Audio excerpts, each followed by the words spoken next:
now to the game of the night. And it's the Lakers and the Jazz. And you know what? The Lakers needed a good night. It's been a sluggish start in the bubble for LeBron and particularly AD and company. And last night, AD was aggressive early. Watch him here on the offensive glass, going strong off the miss from Kentavious Caldwell-Pope.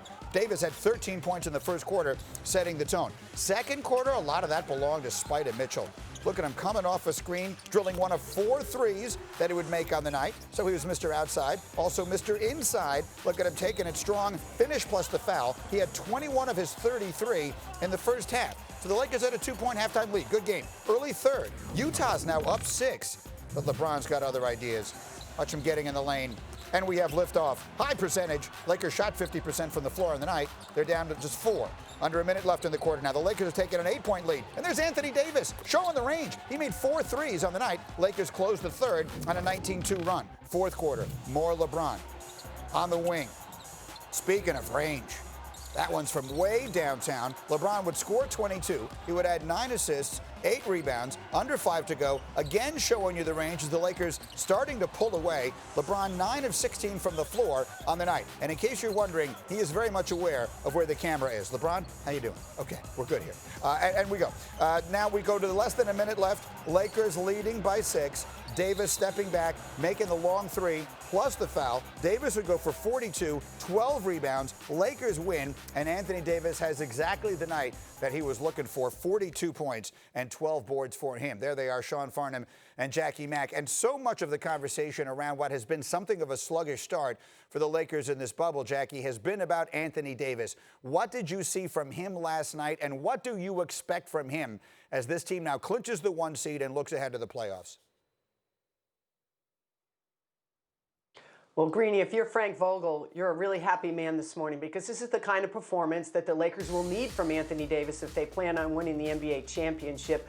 What I liked about him was he was just aggressive very early on in the game, very different from that game against Toronto when he only took 7 shots the entire game.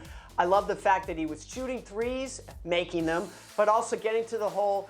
And the number, if I were Frank Vogel, that I'd be focused on is those 15 free throws, Greeny.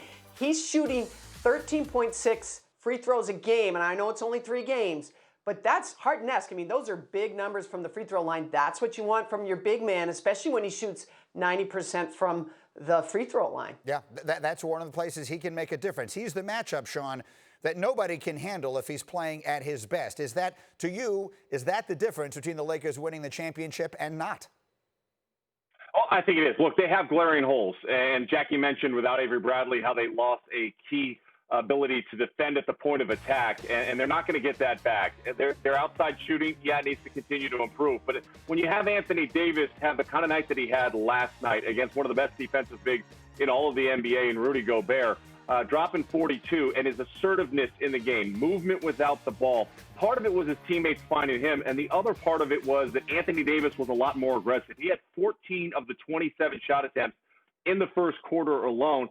And as a team, they scored 58 points in the paint on 31 shot attempts. It's that level of efficiency and ability to get to the basket that kind of erases some of those concerns you could have from the three-point line. What do you need to see from the Lakers, Jackie? As I mentioned, they clinched the 1 seed last night, so they're just working their way towards a week from Monday, which is when the postseason begins. What do you want to see from them in these playoffs that says to you they're ready to win a championship in the bubble?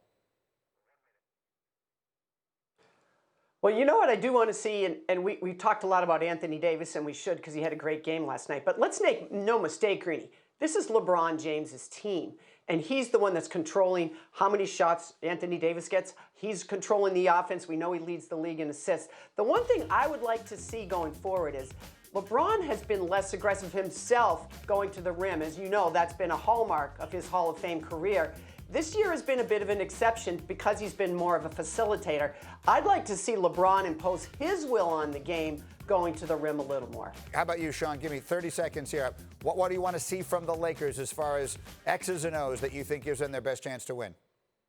No, I think it's going to come down to defense. Are they going to be able to defend as a unit because they don't have that initial guy? Outside of LeBron James, we saw how he was able to stop the Clippers in the final possession. When they're dialed in the defensive end, Anthony Davis and LeBron James, they're great, but they need somebody else. Spider Mitchell last night was able to get anywhere he wanted when he wanted.